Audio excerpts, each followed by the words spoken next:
ibadahna lamun teu make ilmu. Moal beres nyaeta dina ibadahna lamun urang teu make ilmu. Moal hasil urang dina sagala urusan lamun urang teu make ilmu. Cek sebagian keterangan urang ngaretkeun kana perkara dunia tetep kudu make ilmu. Cek sebagian keterangan lamun urang ngaretkeun kana akhirat tetep urang kudu make ilmu. Cek sebagian keterangan ngaretkeun urang dunia dengan akhirat tetep kudu make ilmu.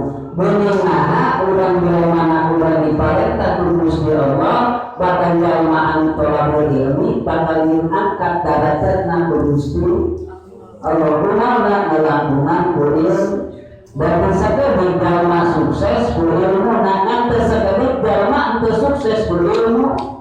Ku ilmu naon artina teu sakedik jalma anu katalar nyata Al-Qur'an jeung Al-Hadis. Tapi kadang-kadang eta Al-Qur'an dan Al-Hadis cuma ngajarikeun kedok lain niralakeun ku diri pribadina eta anu dititipan ilmu ku Gusti.